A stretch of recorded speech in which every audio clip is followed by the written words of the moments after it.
parte urinaria. Acuérdense lo que les hablé del riñón. Primero, los riñones son dos órganos que se encuentran en el retroperitoneo.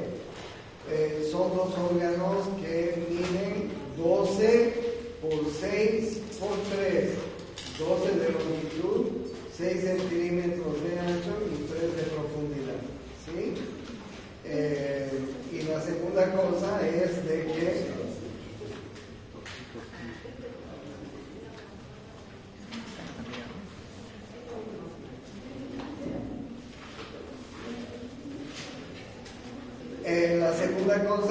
que el riñón derecho está un poco más descendido que el izquierdo, por la razón de que por encima de él está el hígado.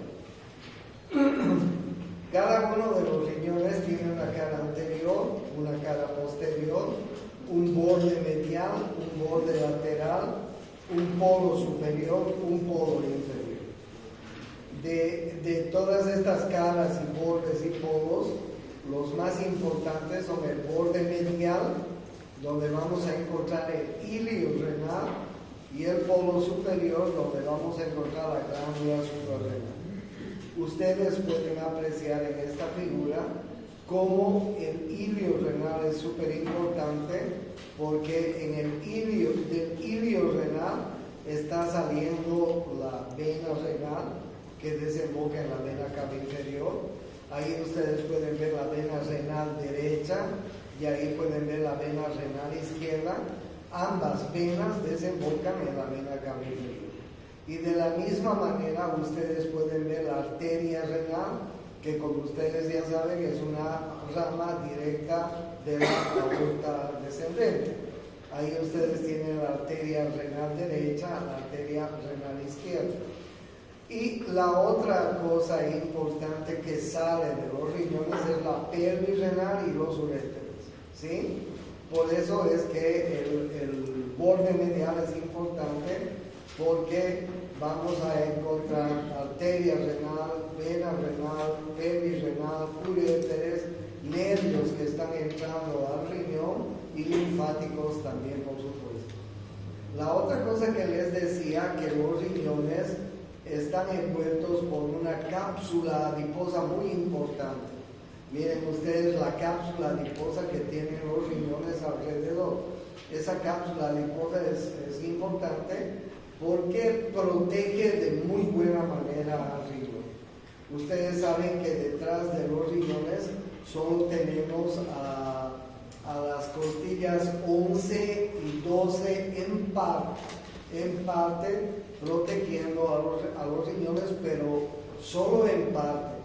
Por eso es que los riñones tienen a su alrededor esta cápsula adiposa que los protege, sobre todo de los traumas, porque el riñón es un órgano bastante importante.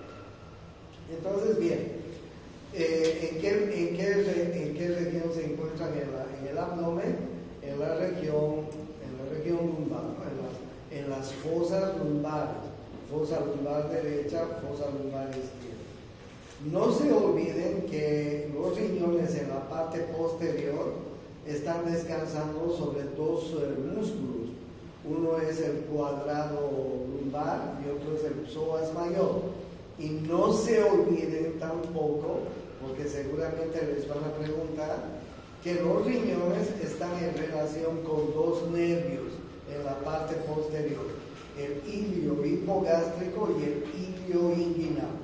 Miren ustedes el territorio de inervación de los dos nervios. Salen de la médula espinal, salen de la columna, vienen e inervan la parte posterior del riñón, llegan a la parte lateral y se vienen hacia adelante, el ilio hipogástrico y el ilio inguinal. Terminan en los genitales externos, Por eso es que también les decía que un cólico renal, bien sea en el varón, bien sea en la mujer, el dolor es bien localizado en la región lumbar, pero irradiado hacia los genitales. Es un dolor súper intenso el del cólico renal, permanente, 10 sobre 10, que se irradia en la mujer hacia los labios mayores, hacia la vulva, y en el varón hacia el escroto y hacia los testículos. ¿Por qué es esa irradiación? Por la relación que tienen los riñones con el nervio ilio hipogástrico e ilio inguinal. Eso es fundamental que se acuerden. ¿Okay? Ahí ustedes pueden ver la localización de los riñones en el retroperitoneo, además la relación que tiene con órganos vecinos, ¿no? El riñón derecho, miren ustedes cómo está relacionado con el duodeno. Ahí pueden ver la primera y la segunda porción del duodeno. El riñón izquierdo, vean ustedes cómo está en relación con el páncreas y además con el vaso, ¿sí? Con el vaso, importante. Los riñones, como les decía, tienen dos caras, una cara anterior, una cara posterior. Tienen una cápsula adiposa y además tienen una cápsula fibrosa. Si nosotros quitamos la cápsula fibrosa, que es parecida a la cáscara de una lima, la cáscara fibrosa, es una cáscara bastante gruesa e importante, o sea, miren, tiene cápsula adiposa, tiene cápsula fibrosa y luego está el riñón como tal. Y el riñón como tal tiene una corteza renal, una médula renal, una pelvis renal, ¿sí? La parte periférica del riñón se llama la corteza renal, al medio está la médula renal y en la parte interna tenemos la pelvis renal, ¿sí? Miren ustedes si hacemos un corte de los riñones. Los riñones están formados por pirámides renales. ¿Sí? Ahí están viendo las pirámides renales. No se olviden que la corteza está en la periferia, la médula está en el centro del riñón y la pelvis renal está en la parte interna. Si yo les hablo de cómo empieza la pelvis renal, miren ustedes qué interesante es. En la pelvis renal están desembocando los cálices mayores. Aquí tienen un cáliz mayor, aquí tienen otro cáliz mayor, ahí tienen otro cáliz mayor y en la parte posterior hay otro cáliz mayor. Generalmente hay 3 a 4 cálices mayores. En cada cáliz mayor están desembocando los cálices menores. Miren, este es el cáliz mayor de la parte superior. Vean ustedes, cáliz menor, cáliz menor, cáliz menor, cáliz menor. En cada cáliz mayor desembocan aproximadamente 4 cálices menores. En los cálices menores están desembocando las pirámides renales. ¿Qué encontramos en las pirámides renales? Acuérdense, en las pirámides renales encontramos a los túbulos colectores. ¿Cuántos túbulos colectores tenemos por cada pirámide renal? Aproximadamente 500 túbulos colectores por cada pirámide renal. ¿Ok? Entonces, bien, desde la pelvis renal, ¿quiénes desembocan en la pelvis renal? Los cálices mayores. ¿Quiénes desembocan en los cálices mayores? Los cálices menores. ¿Quiénes desembocan en los cálices menores? Las pirámides renales. ¿Qué encontramos en las pirámides renales? Los túbulos colectores. ¿Cuántos túbulos colectores? Aproximadamente 500 túbulos colectores por cada pirámide renal. ¿Ok? Miren ustedes cómo las pirámides renales entonces está formado por túbulos colectores.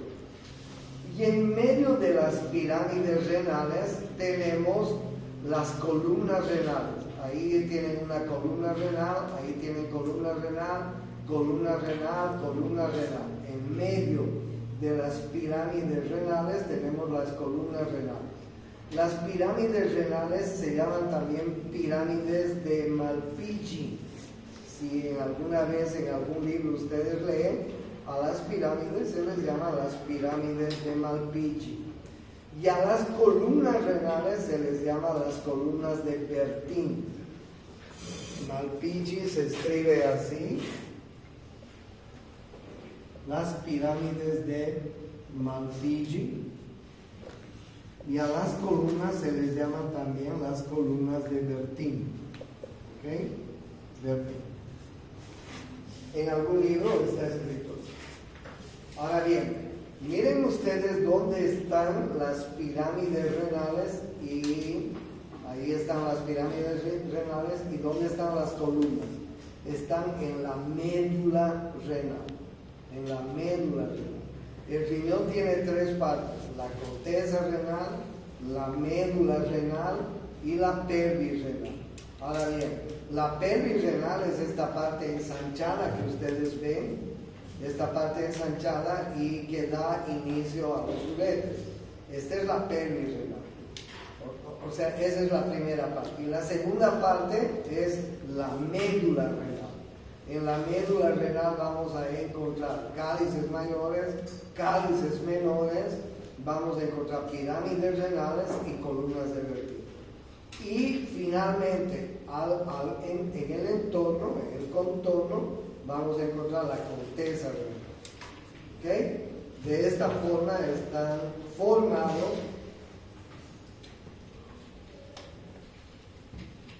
los riñones.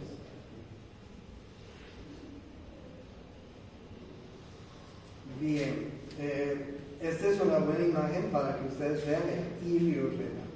Ahí están viendo las venas renales desembocando en la vena cava inferior.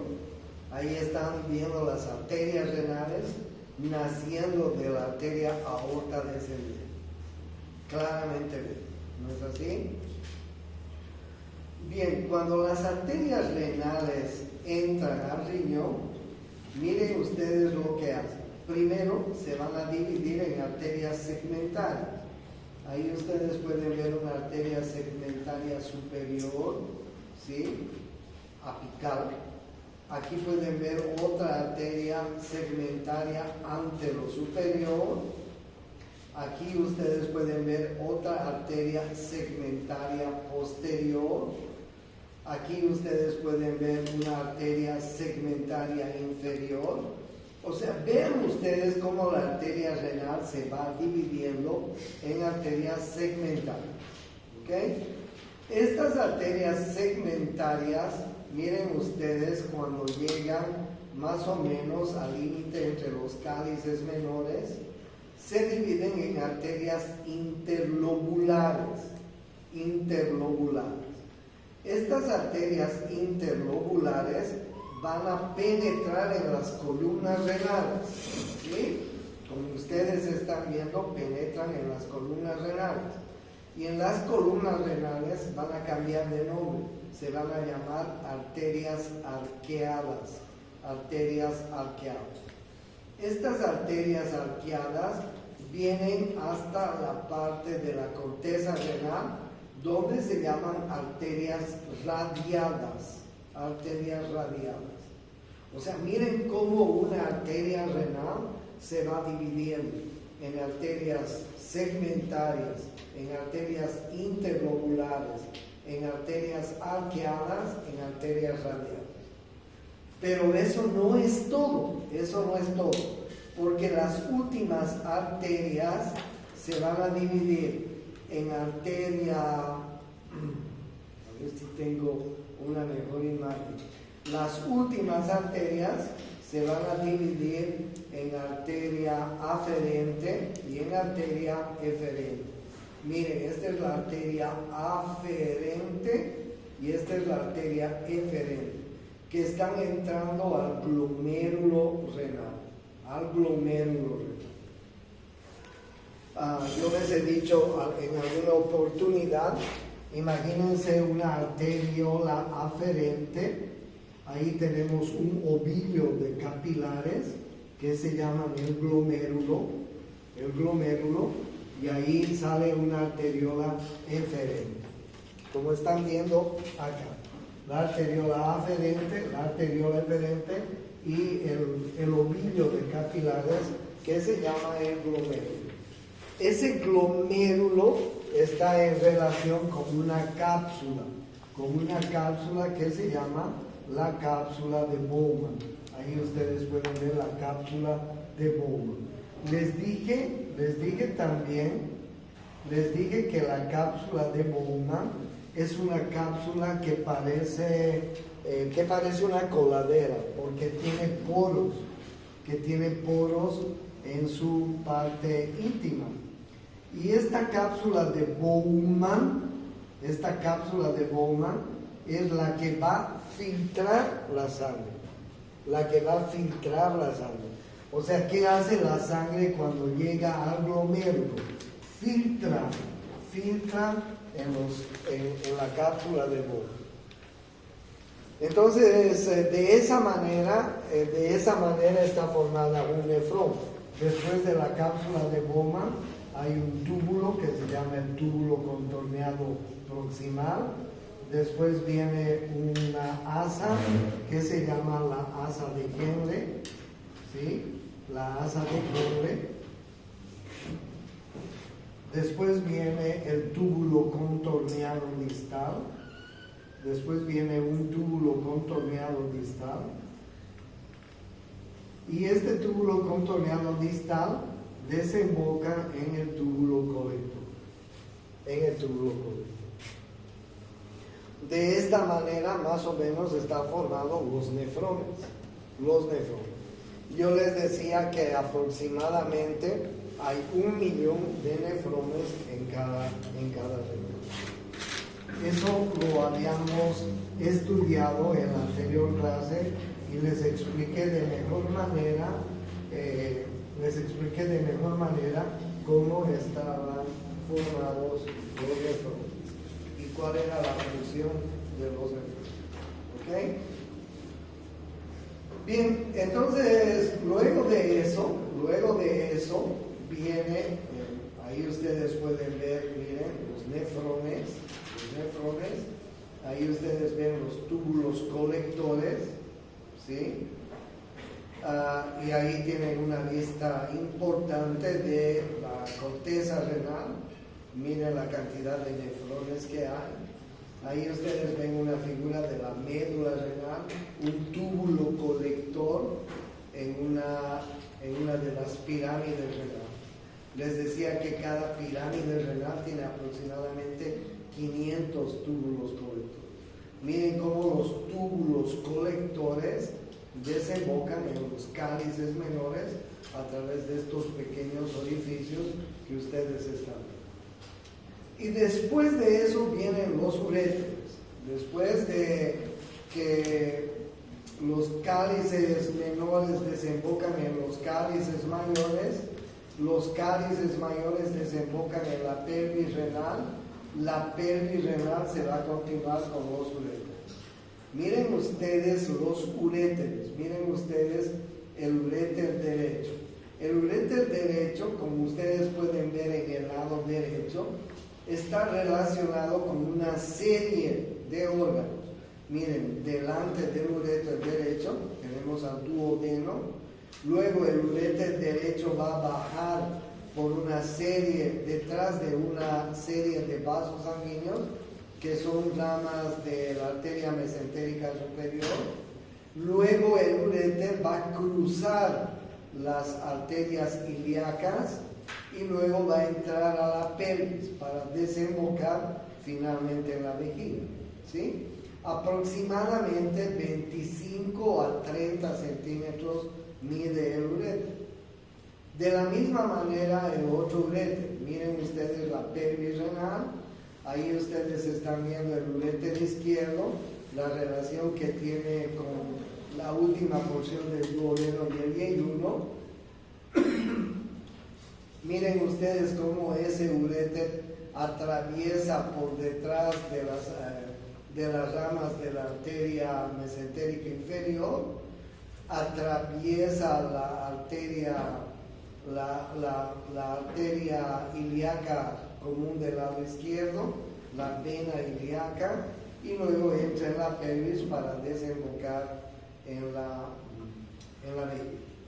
Entonces, los uréteres, que miden aproximadamente 25 centímetros, tienen varias porciones. Esta porción que ustedes están viendo es la porción abdominal.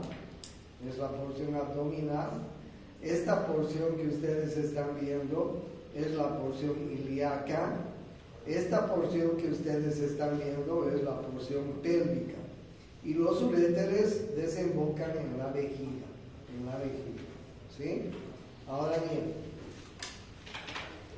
yo les decía que los uréteres miden aproximadamente entre 25 a 30 centímetros de longitud. Y de diámetro miden aproximadamente 3 a 4 milímetros de diámetro. 3 a 4 milímetros de diámetro. Ese es un dato muy importante. ¿Por qué es muy importante? Porque los uréteres tienen 4 estrechamientos que deben saber. Y luego les voy a decir la importancia de los estrechamientos.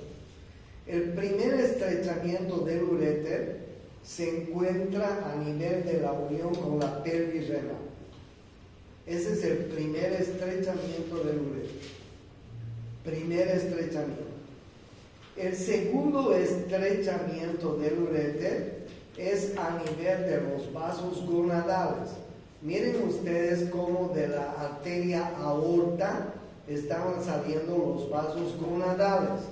Se llaman vasos gonadales porque pueden ser vasos testiculares en el varón, porque pueden ser vasos ováricos en la mujer.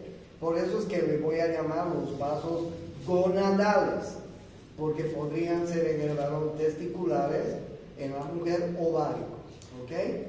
Miren ustedes cruzando los vasos gonadales el uréter. La segunda estrechez del uréter se encuentra en el estrechamiento de los vasos gonadales, tanto en la parte derecha como en la parte izquierda. El tercer estrechamiento del uréter se encuentra cuando el uréter está cruzando la arteria ilíaca. Miren ustedes la arteria ilíaca. Miren la arteria ilíaca, como el uréter está montando, si vale el término, la arteria ilíaca. A veces cruza la ilíaca común, a veces cruza la ilíaca externa, como ustedes están viendo en la figura. ¿Ok? En este lado, por ejemplo, miren, está cruzando la ilíaca común. ¿Ok? Ese es el tercer estrechamiento. Y el cuarto estrechamiento se encuentra en la desembocadura en la vejiga urinaria.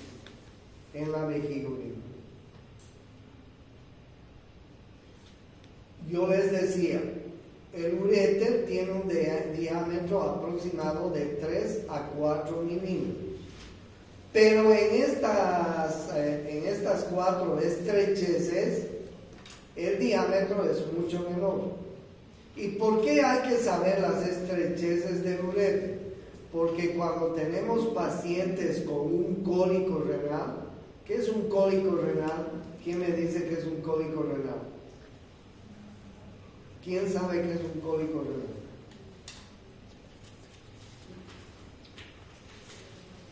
Un cólico renal es aquella patología a través de la cual se forman cálculos en el riñón, se forman piedras en el riñón.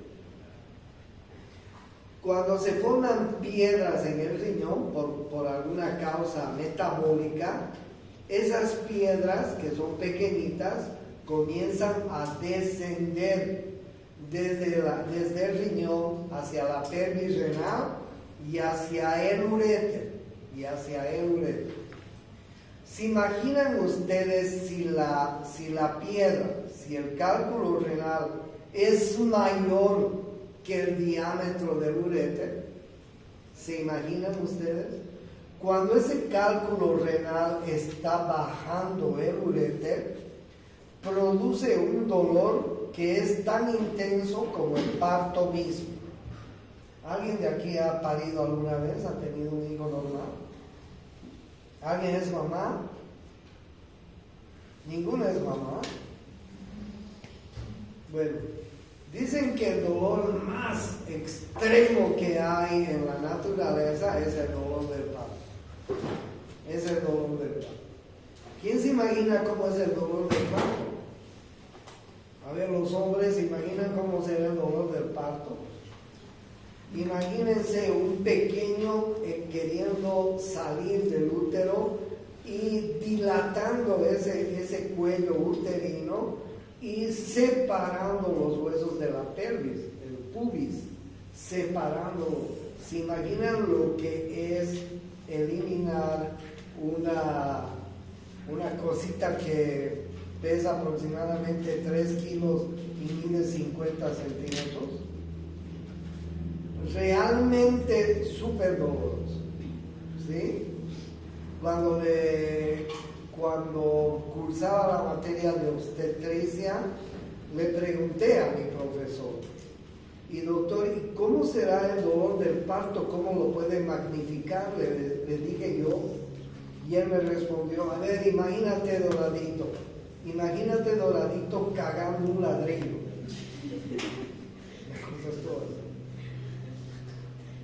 Entonces dicen que el dolor del parto es el sum de los dolores. Y cuando un cálculo renal está bajando desde el riñón hasta la vejiga, produce el mismo dolor que el parto. Se llama cólico renal. Es muy frecuente el cólico renal producido por el cálculo renal que comienza a bajar desde la pelvis renal hasta la vejiga. Pero ustedes se dan cuenta si la piedra es más ancha que el uréter. Por eso les decía, el uréter tiene un diámetro de 3 a 4 milímetros, pero tiene 4 estrecheces. Y en las estrecheces es más delgado todavía el uréter. O sea que si hay una piedra que está bajando por todo el uréter, lo más probable es que se enclave la piedra, se estopee en alguna de las estrecheces. Entonces, cuando nosotros los médicos recibimos un paciente con cólico renal, tenemos que acordarnos de la anatomía si a ese paciente no le pasa el dolor. Ese cálculo renal, esa piedra, está enclavada en alguna de las estrecheces. ¿Ok? Habrá que sacarle una radiografía, habrá que sacarle una tomografía para determinar en cuál estrechez está enclavado ese cálculo. Por eso es que les decía, ¿no? El dolor del cólico renal, sin explicarles lo que es el cólico renal, es un dolor muy intenso que se localiza en la región lumbar, pero por la relación que hay con los dos nervios que les dije inicialmente, ese dolor se irradia hacia los genitales externos, tanto en la mujer como en el hombre. ¿Ok? Entonces, es muy importante que ustedes se acuerden de las 4 estrecheces. La primera estrechez está a nivel de la unión de la pelvis renal. La segunda estrechez está en el entrecruzamiento de los vasos gonadales. Independiente si es mujer u hombre, se pueden llamar ováricos o testiculares. La tercera estrechez está a nivel del entrecruzamiento con la vena ilíaca, a veces ilíaca común, a veces ilíaca externa. Y la cuarta estrechez está en la desembocadura del uréter en la vejiga. Miren, les estoy mostrando el dibujo allá. Esa es la desembocadura del uréter en la parte posterior inferior de la vejiga, en la pared posterior inferior de la vejiga. Entonces ahí vamos a encontrar las estrecheces del uréter. Miren el uréter cómo está irrigado. Esta pregunta siempre le hemos preguntado a los pacientes. En la parte superior en la primera porción del uréter, miren ustedes cómo hay ramas ureterales que van a irrigar la parte superior del uréter. Están viendo la arteria renal, ¿no es cierto?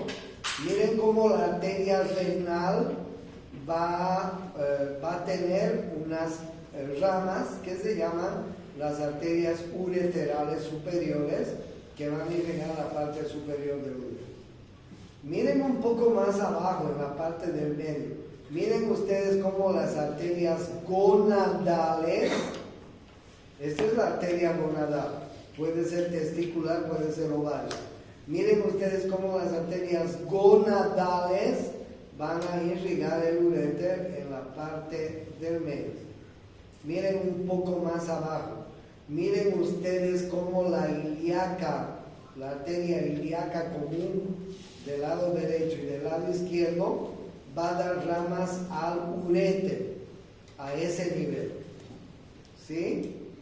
Y finalmente en la región de la pelvis, la ilíaca interna se va a dividir en arterias que van a venir a irrigar la parte inferior del uréter. Ustedes vean cómo la parte inferior del uréter vamos a tener las arterias uretéricas, rama de la arteria vesical superior, que a la vez es una rama de la arteria ilíaca interna. La arteria ilíaca interna va a dar varias ramas. Una de ellas es la arteria vesical superior, y vean ustedes cómo la arteria vesical superior va a dar las ramas uretéricas o ureterinas inferiores. Entonces el uréter en cada una de sus porciones está irrigado de diferente forma, como yo les estoy mencionando. ¿Sí? Finalmente el uréter desemboca, mejor dicho, los uréteres desembocan en la cara postero inferior de la vejiga. Desembocan en la cara postero inferior de la vejiga. Como ustedes se pueden imaginar, la función del uréter es transportar la orina desde el riñón hasta la vejiga. Ustedes pueden ver, haciendo cortes del uréter, cómo el uréter está conformado por una pared externa que se llama serosa, una pared muscular, una submucosa y una mucosa, y al medio va a estar la luz ureteral. El uréter es el órgano que transporta la orina desde los riñones hasta la vejiga, como ustedes pueden estar viendo. ¿Okay? La vejiga, esta es la vejiga. La vejiga se encuentra detrás del pubis. Miren, este es el pubis, la sínfisis del pubis, y ustedes pueden apreciar claramente la vejiga. La vejiga tiene una cara anterior, esta que ustedes están viendo en este momento, la cara anterior.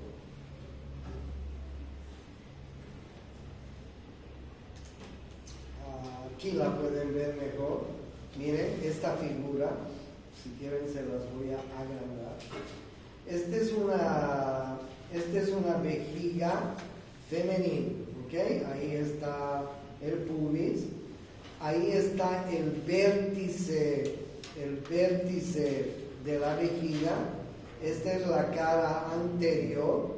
En el vértice de la vejiga tenemos un ligamento. Miren, acá en el vértice de la vejiga tenemos un ligamento que va y se inserta en el ombligo. Este ligamento se llama el uraco. Es una vena umbilical obliterada. ¿Ok? Miren ustedes cómo el uraco suspende la vejiga en forma de un ligamento hacia arriba. ¿Ok? Esta cara que ustedes están viendo acá, que está en relación con el pubis es la cara anterior de la vejiga. Esta cara que ustedes ven acá es la cara postero-inferior de la vejiga. La cara supero-posterior de la vejiga. Esta es la cara superior y esta es la cara posterior de la vejiga. Sí, ahí ustedes están viendo la vejiga. Miren en la mujer. Aquí está la uretra femenina, aquí está la vagina, ahí está la vagina. O sea, la relación que hay entre la uretra femenina y la vagina, ¿sí? Esta es la cara anterior de la vejiga, esta es la cara superior de la vejiga y esta es la cara posterior de la vejiga. La relación que tiene con la vagina. Esta es la vagina, este es el útero, ¿sí? En el hombre, en cambio, ustedes pueden ver la cara anterior, este es el vértice de la vejiga que está donde se encuentra también el uraco, un ligamento que va a sostener el vértice hacia el ombligo. Esta es la cara superior y esta es la cara posterior de la vejiga, supero-posterior de la vejiga, ¿ok? Entonces, miren ustedes la diferencia que hay entre la mujer y el hombre, de la vejiga, digo, ¿no? Miren, la vejiga se encuentra detrás de la sínfisis del pubis. Detrás de la vejiga está el útero. Esta es una posición normal del útero. Miren ustedes que el útero está en anteversoflexión, normalmente. Está, si ustedes quieren, montado sobre la vejiga. Y esa posición uterina se llama anteversoflexión. Detrás del útero está el recto y debajo del útero está la vagina. ¿Ok? Y ahí ustedes tienen la vulva femenina en la parte externa. Esta es la vulva, esta es la uretra femenina, esta es la vejiga que tiene una cara anterior, un vértice que está sostenido por el uraco, que es un ligamento que va desde el vértice hasta el ombligo, una vena umbilical obliterada, tiene una cara superior y una cara posterior. Detrás de la vejiga encontramos la vagina y detrás de la vagina encontramos el útero en anteversoflexión. Detrás de la vagina y del útero encontramos el recto. Estos órganos que les acabo de mencionar son órganos subperitoneales. Quiere decir que son órganos que están debajo del peritoneo. ¿Ok? Miren en cambio la diferencia en la vejiga masculina. Aquí está la sínfisis del pubis, ahí está la cara anterior de la vejiga, ahí está el vértice, el uraco, la cara superior, la cara posterior. Detrás de la vejiga masculina vamos a encontrar, miren, la próstata y esta glándula que se llama la glándula seminal, ¿sí? Glándula seminal, próstata y detrás el recto. Miren ustedes el espacio que hay entre el útero y el recto en la mujer. Se llama el fondo de saco recto uterino. Miren el espacio que hay en el varón. Se llama el fondo de saco recto vesical. El fondo de saco recto uterino, el fondo de saco recto vesical es muy famoso porque se llama el famoso fondo de saco de Douglas. El famoso fondo de saco de Douglas. ¿Sí? ¿Cuál es el fondo de saco de Douglas en la mujer? El fondo de saco de Douglas en la mujer es el fondo de saco recto uterino. ¿Cuál es el fondo de saco de Douglas en el varón? Es el fondo de saco recto vesical. ¿Se entiende? Ahora bien, miren ustedes cuando hay una peritonitis, a veces los acúmulos de sangre, de pus que pueden haber en la cavidad abdominal, se llena la cavidad abdominal de algún líquido, puede ser sangre, puede ser pus, puede ser algún líquido inflamatorio, por gravedad se acumulan en el fondo de saco de Douglas. En la mujer, en el varón. Los cirujanos, ¿cómo nos damos cuenta de que algo hay ahí adentro? Porque el fondo del saco de Douglas, si está abombado, porque a veces se abomba así como el globo de un carnaval, cuando el cirujano hace tacto rectal, puede sentir el abombamiento del fondo del saco. A veces está lleno de pus, a veces está lleno de materia fecal, a veces está lleno de sangre, porque algo se ha perforado allá adentro. Y en el varón pasa lo mismo. Puede haberse perforado algún órgano, puede haberse perforado el intestino, puede haberse perforado cualquier órgano ahí adentro. Los cirujanos hacemos un tacto rectal. Si el fondo del saco está abombado como un globo de carnaval, nos damos cuenta perfectamente que algo ha pasado ahí adentro. Hay que entrar a operar. Algo se ha roto ahí adentro.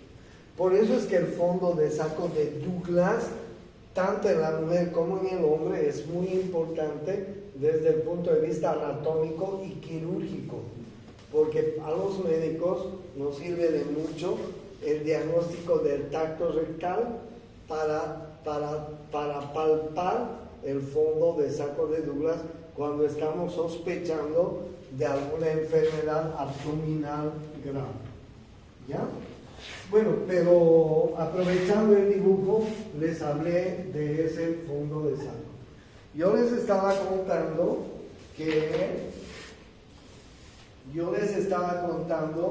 de la vejiga, ¿no? Ahí ustedes pueden ver, miren ustedes, cómo el uraco, ligamento umbilical medio también se llama, suspende la vejiga hacia arriba.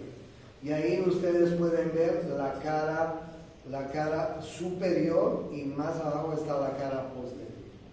La vejiga es un órgano subperitoneal que además de una capa externa, miren ustedes, una fascia visceral externa, tiene varias capas. Ustedes pueden ver una capa muscular muy importante. Ustedes pueden ver una submucosa y una mucosa importante en la vejiga. La vejiga tiene una capacidad de aproximadamente 500 ml en el varón y aproximadamente un poco más en la mujer. Pero les cuento que en el varón con 150 ml ya se nos despierta el deseo de ir a miccionar. La mujer en cambio tiene un poco más de capacidad para retener orina. La mujer entre 200 y 250 ml en la vejiga puede retener para ir a orinar. O sea, la capacidad que tiene la mujer para retener orina es mucho mayor. Por eso es que entre ustedes alguna vez se van a ver, los varones vamos más veces al baño a orinar. En cambio, la mujer tiene la posibilidad de aguantar un poco más el hecho de ir al baño. La capacidad de la vejiga normalmente es de 750 ml, aunque algunos dicen que puede llegar a 1 litro de capacidad de orina. Ustedes van a ver cuando estén haciendo la práctica hospitalaria cómo viejitos llegan a la emergencia del hospital con su globo vesical, porque la próstata se les ha trancado, porque en la uretra masculina,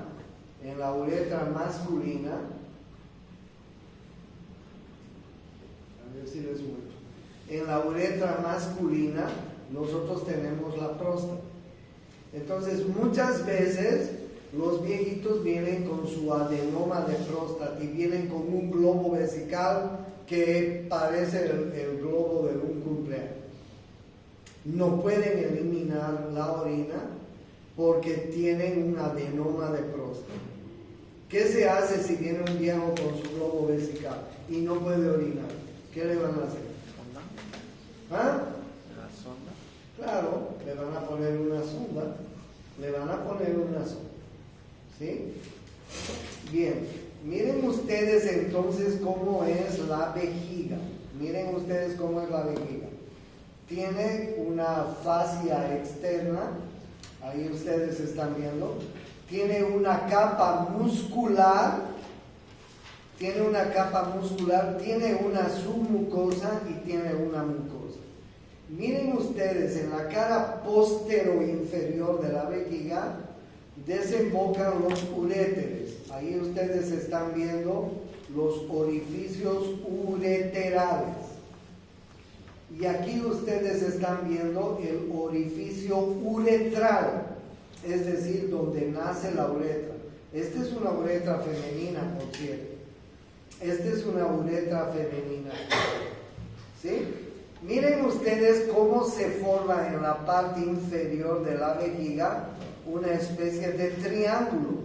Ustedes están viendo la desembocadura de los dos uréteres y el origen de la uretra femenina en este caso. Esta especie de triángulo se llama el trígono vesical. El trígono vesical. ¿Ok? El trígono vesical. Miren ustedes cómo pueden ver en la mujer la capa muscular de la vejiga, ¿sí? La capa muscular de la vejiga es muy importante. Y a continuación ustedes pueden ver la uretra femenina. Ustedes pueden apreciar que hay un pequeño engrosamiento muscular en la parte superior de la uretra y ustedes pueden apreciar que ahí van a tener las mujeres un pequeño esfínter que normalmente lo tienen contraído para ir a evacuar la orina de la vejiga. Pues lo único que tiene que hacer la mujer es relajar su esfínter y elimina la orina de la vejiga, ¿sí? Este triángulo que ustedes ven que se forma en la parte inferior de la vejiga, que se llama el trígono vesical, tiene una función muy importante tanto en la mujer como en el hombre, porque es como un embudo en esa parte inferior, que cuando nosotros eliminamos la orina, tanto hombres como mujer, el embudo, si vale el término, exprime la orina. ¿Tiene que quedar orina en la vejiga después de una micción? ¿Tiene que quedar orina? La respuesta es no tiene que quedar orina. La vejiga tiene que eliminar toda la orina, porque si queda algo de orina en la vejiga, eso va a significar un caldo de cultivo para las bacterias. Hay varones que tienen retención urinaria en la vejiga, patológicamente, como enfermedad. Pero el retener orina dentro de la vejiga Significa tener un caldo de cultivo para las bacterias para que se produzcan infecciones urinarias. Por eso es que el trígono vesical, cuando nosotros miccionamos hombres y mujeres, se comporta como un embudo que va a tener esta función: exprimir, eliminar toda la orina. La orina es estéril, no puede quedar orina en la vejiga. Pero si queda orina, esa orina estéril puede formar un caldo de cultivo para las bacterias y producir infección urinaria. ¿Ok? Entonces, esto es muy importante. Ustedes pueden ver en esta figura, muy importante, cómo hay un esfínter uretral externo en la vejiga urinaria, ¿no? Y además ustedes pueden ver cómo hay unos músculos que se llaman el músculo pubovesical por un lado, y este otro músculo que se llama el músculo elevador del ano, que son músculos que van a dar resistencia a la uretra. O sea, no es fácil que los esfínteres se relajen, ¿no es cierto? O las chicas relajan sus esfínteres y se orinan sin darse cuenta. No pasa eso normalmente, ¿no es cierto? Normalmente no les pasa eso. ¿Por qué no les pasa eso? No les pasa eso porque hay unos músculos que van a sostener la uretra en su lugar y van a impedir que haya relajación de esfínter. Claro, una mujer que ha parido muchos hijos, una mujer que ha parido 3, 4, 5 hijos, puede relajar esta musculatura. Muchas mujeres mayores tienen relajación de esfínteres, ¿sí? Estornudan y se les escapa un poco de orina. Tosen y se les escapa un poco de orina. Bajan una grada y se les escapa un poco de orina. Es complicada esa situación cuando muchas mujeres con la edad se les relaja la musculatura que sostiene esta parte de la uretra. ¿Qué sucede cuando las mujeres han tenido algún trauma? El trauma del parto puede relajar esta musculatura que hace que el esfínter que ustedes tienen pues sea un esfínter firme. Normalmente no permite que haya fuga de orina en condiciones normales. En condiciones patológicas sí, hay mujeres que tienen relajación de esfínteres porque los músculos de sostén de la uretra, el cubo vesical y el elevador del ano, con el tiempo se van relajando. ¿Ok? Miren ustedes, hay un músculo en la parte inferior de la uretra que se llama el transverso profundo del périneo, que en la parte inferior forma un esfínter que se llama el esfínter uretral, externo en la uretra femenina. ¿Cuántos esfínteres tiene la uretra femenina? Solo uno.